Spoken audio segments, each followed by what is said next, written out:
நித்திய ஜீவன் என்பது மரணத்திற்கு பின்பதான ஒரு நித்திய வாழ்வை அங்கே நமக்கு குறிக்கிறதா இருக்கிறது. ஒன்றை நாம் தெரிந்து கொள்ள வேண்டும், இந்த உலகத்துல நமக்கு ஒரே ஒரு வாழ்க்கை தான் உண்டு. மறுபிறவி, அடுத்த ஜென்மம் என்று சொல்லி எதுவும் கிடையாது.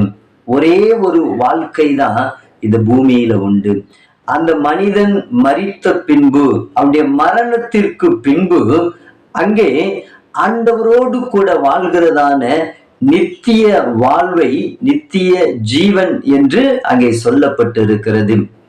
நமக்கு புரியும்படி சொல்ல வேண்டும் என்று சொன்னால், ஒரு மனிதன் மரணத்திற்கு பின்பதாக பரலோகத்திற்கு போவானா, சொர்க்கத்திற்கு போவானா, இல்லை என்று சொன்னால் மறுமைக்கு போவானா என்று சொல்லுகிறோம் அல்லவா?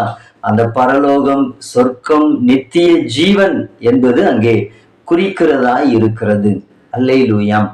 அந்த நித்திய ஜீவனை யாரெல்லாம் பெற்றுக்கொள்ள முடியும்? அந்த பரலோக பாக்கியத்தை யாரெல்லாம் பெற்றுக்கொள்ள முடியும் என்று சொல்லி வேத வசனம் அங்கே சொல்லுகிறது.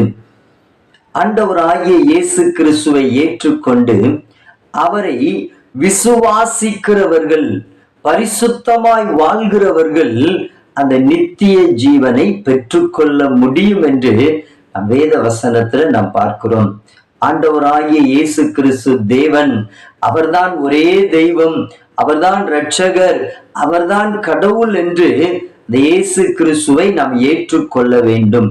அது இயேசு கிறிஸ்து எனக்காக மரித்தார், எனக்காக சிலுவையில ரத்தம் சிந்தினார், அவருடைய இரத்தத்தினால என் பாவங்கள் எல்லாம் மன்னிக்கப்படும் என்று சொல்லி அந்த இயேசு கிறிஸ்துவை நாம் விசுவாசிக்கிறவர்களாக நாம் இருந்து நம்முடைய வாழ்க்கை அது பரிசுத்தம் உள்ளதாய், தேவனுக்கு பிரியமுள்ள ஒரு வாழ்க்கையாய், பாவத்தை விட்டுவிட்டு பரிசுத்தமுள்ள ஒரு வாழ்க்கை வாழும் பொழுது அந்த தேவன் நமக்கு நித்திய ஜீவனை அவர் கொடுக்கிறவராய் இருக்கிறார். அல்லேலூயா.